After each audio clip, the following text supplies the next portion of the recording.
Hello and welcome to World Bank Live. I'm Paul Blake in Washington, D.C. COVID-19 first emerged on the global stage at the start of the year. But in the 6 months or so since then, it has triggered the deepest worldwide recession since World War II. The virus and measures to control and contain it are putting countries under tremendous financial strain, especially those in the developing world. In response, this spring, the World Bank, alongside the IMF, began calling on bilateral creditors to grant debt service suspension during the crisis. In other words, suspending debtor countries' payments or parts of their payments while responding to the crisis. The goal is simple: allow those countries to refocus much of their resources to the immediate crisis response and recovery. In April, G20 finance ministers heeded those calls and agreed to suspend repayments and endorsed what is formally now known as the Debt Service Suspension Initiative, or DSSI. Well, to learn more about DSSI, how effective it's been, and why some countries aren't participating in it, I'm very happy to welcome you. Good to see you. Well, let's get started here. I have a ton of questions, and I know your time is limited this morning. Can you explain the impact that this pandemic is having in terms of debt distress for the poorest countries? Take us back to some kind of basic fundamentals here. My understanding is that even before any of us had heard of COVID-19, a lot of developing countries were already struggling with debt as a big issue for them. No, indeed, Paul, you're right. Many developing countries had already been on a worrisome debt path even before COVID hit.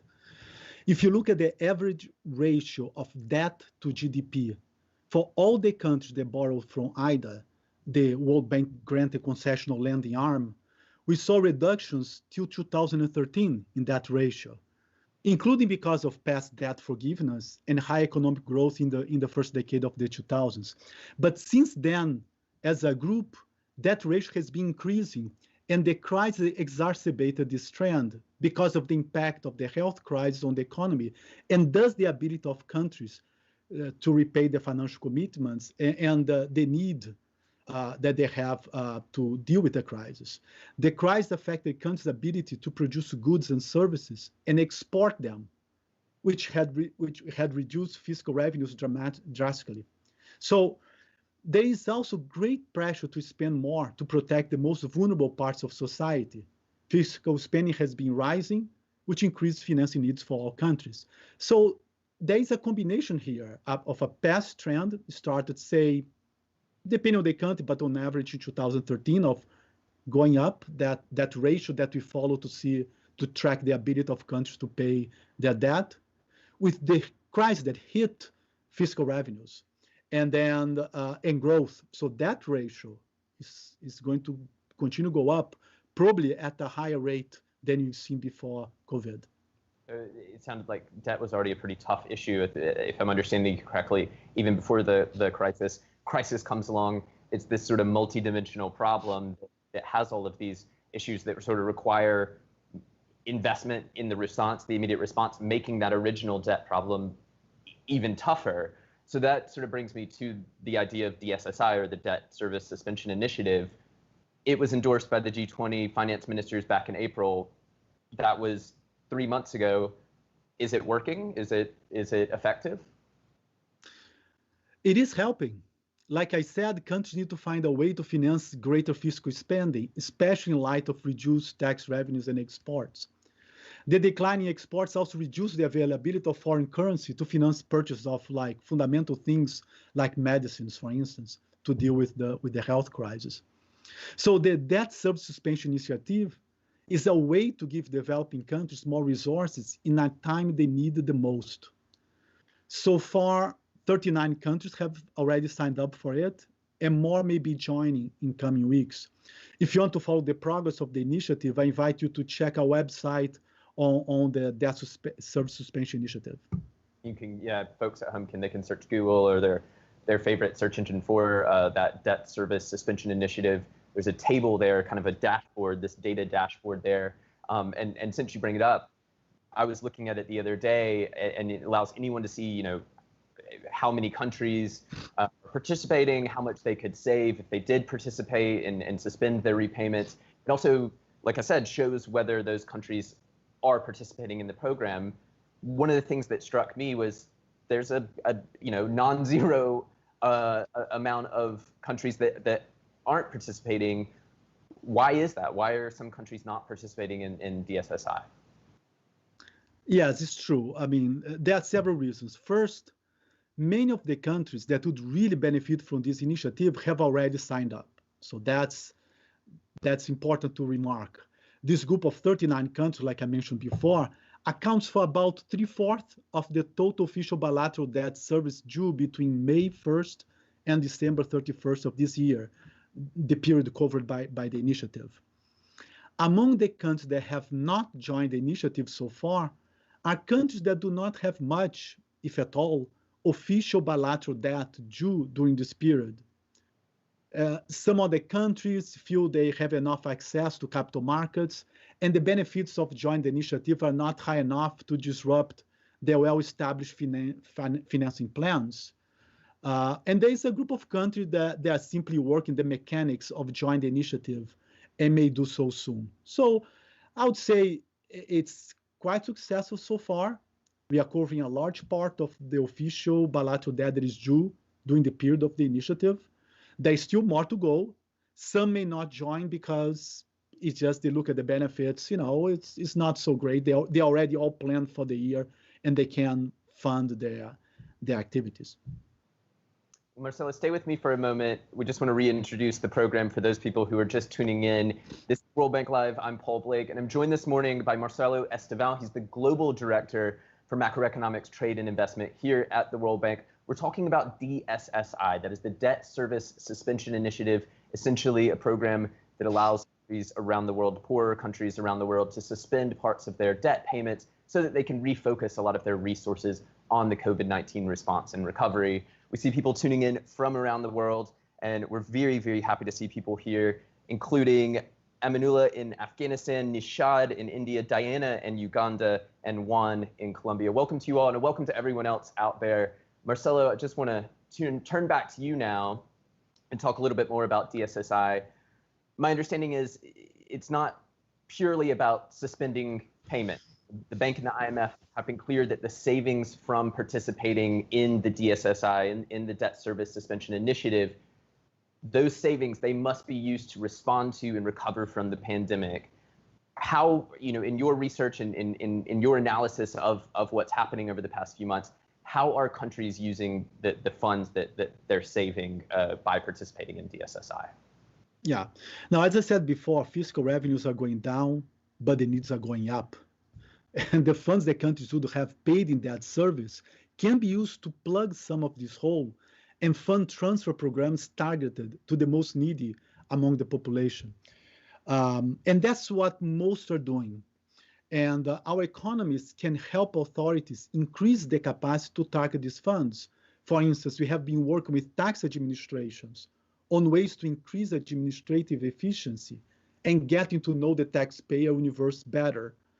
That helps curb tax evasion, which is one program that you have here, but also could allow tax authorities to better target transfers, tax breaks to the needy. So the key here is to be able to target those to the people that are really suffering because of the crisis. Resources can also be directed to support viable firms that, for no fault of their own, are facing hard times. And there is some of that happening as well when you have large group here at the World Bank that helps authorities think about how to do so. The name of the game is really to help people and firms to survive this period of weak economic activity, which is driven by the health crisis. So we are working to protect their productive capital and processes so that firms and workers are ready to produce again when the health crisis dissipates and demand for products and services return. What we don't want to happen is that the crisis dissipates, there's an increased demand, and people feel secure coming back to work and all that. But that process takes time because economic relationships that were established before got hurt by the crisis. And that would be a pity because the crisis is temporary. We are going to get out of this hole.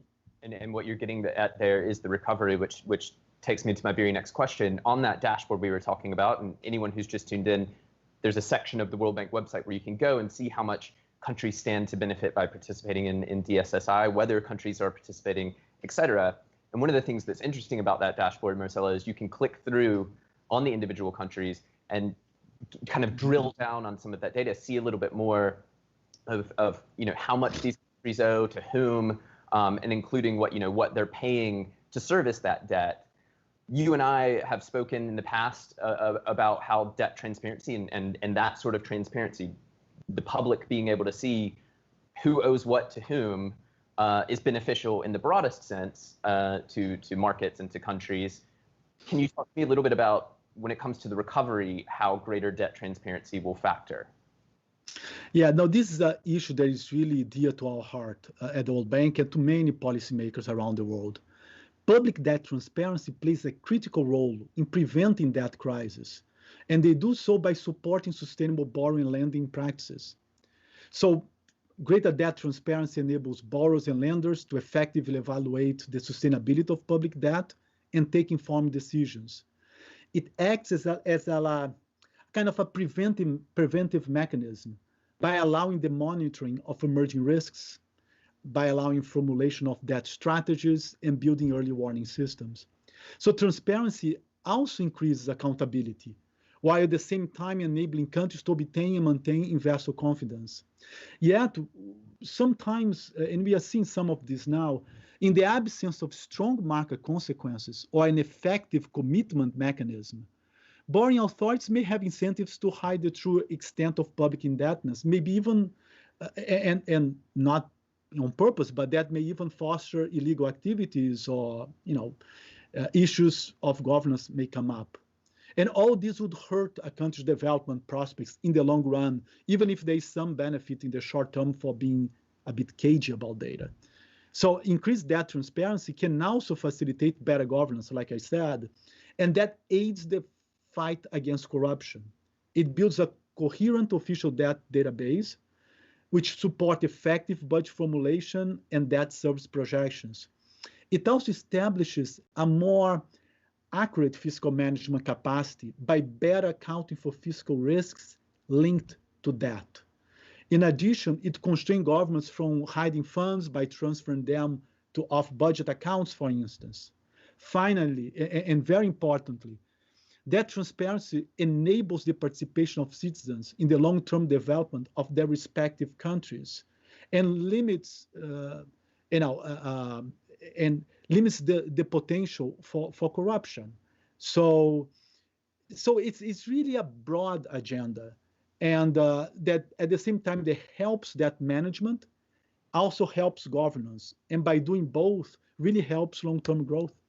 I remember last summer when we spoke about debt transparency, the takeaway I got from our conversation was essentially, at its most simplest, debt transparency is about allowing governments, creditors, even citizens to make more informed decisions. And I think that was the real big takeaway for me, at least as a sort of non-expert in that field. But let's just take another quick break, Marcelo, to welcome everyone who's just been tuning in here in the last few minutes on World Bank Live.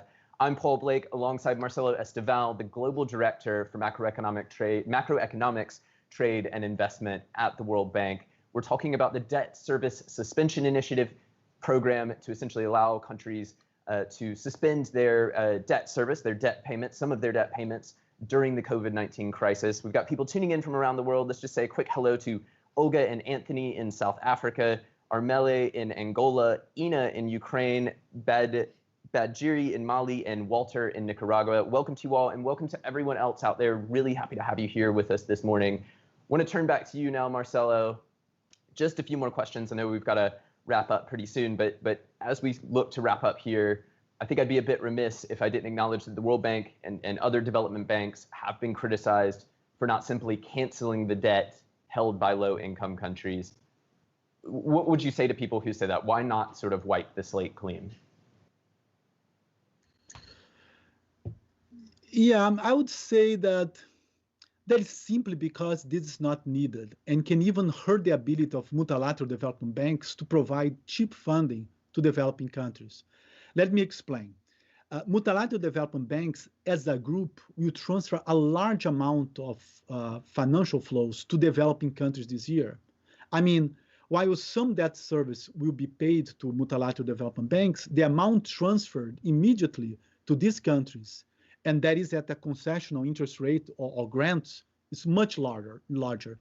In the case of IDA, the World Bank concessional lender, this ratio is 1 to 15 this year, with a large share of grants. So for every dollar that would come in terms of paying that service, about 15 goes back to the country in forms of investment projects, financing, grants, and other sources of transfers.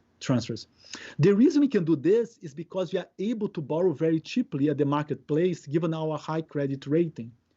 Canceling the debts to the World Bank Group would hurt our capital base significantly, unless bank shareholders plug this hole immediately, of course.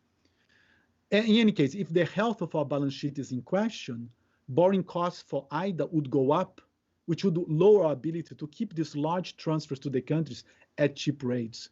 So I would say that on paper may look like a good idea, and it may even be that if you kind of have this whole mechanism to plug the hole immediately, but I don't see on the ground this being a major factor, in particular because we are very present. We are a big player providing net transfers to countries in the time of crisis, in a time where people are actually trying to withdraw resources. We are putting more resources into the countries. Just one last question for you here. Looking out over the longer term, the World Bank Global Economic Prospects report recently predicted a global downturn of 5.2%. You know, that is a staggering, astounding figure. How, if at all, can these countries that we're talking about today, how can they hope to reduce their debt burden in the future? You know, are you worried that the commitment of wealthier nations to help the poorest with their debt and debt service could wane over the longer term, given the economic challenges that they themselves, the wealthier countries, that the creditor countries are facing or could face here in the next few months? Well, I mean, the decision to deepen debt relief to developing countries is a sovereign decision of richer countries, who are also the biggest contributors to World Bank capital. So I can only speculate here. But my reading of the current situation is that donor countries are very engaged in the process of giving developing nations more space to fight the crisis and support economic recovery. If the ability to pay back, the ability of the debtor countries to pay back debt is even more severely impaired by a deepening crisis, I believe wealthier nations will engage in further actions to alleviate the debt burden in the developing world. That's my personal reading of the situation. I see a lot of engagement, a lot of discussion, and actually in the term sheet for the debt service suspension initiative, we are asked by donors to report back to the G20 on how the initiative is going. By the fall, there will be a decision if the initiative will be extended or not, depending on what's happening on the ground. So they're already planning for a possibility of an extension, at least of the debt service suspension initiative. Marcelo, thank you so much for taking the time. To really appreciate the chance to sort of pick your brain about all the different stuff that's sort of happening on the ground as it relates to COVID-19 and as it relates to the DSSI initiative. Great. Thanks so much, Paul, and to all of you. Stay safe, stay healthy. Bye. Marcelo Estvel is the Global Director for Macroeconomics, Trade, and Investment here at the World Bank. He joined World Bank Live from his home in the Washington, D.C. area. And thank you for being here with us. As Marcelo said, really appreciate everyone tuning in. If you missed any of this program, if it was maybe cutting out a bit, head on over later today to live.worldbank.org to be able to watch it back in full. You can also read more about the World Bank's efforts to respond to the coronavirus pandemic, including information about the debt service suspension initiative, by heading on over to worldbank.org/coronavirus. I'm Paul Blake. You can find me on Twitter at PaulNBlake. We'll have more programs like this in the coming days and weeks. You can find the schedule on World Bank Live's website. But in the meantime, stay healthy, stay safe. We'll see you back here again soon. Goodbye.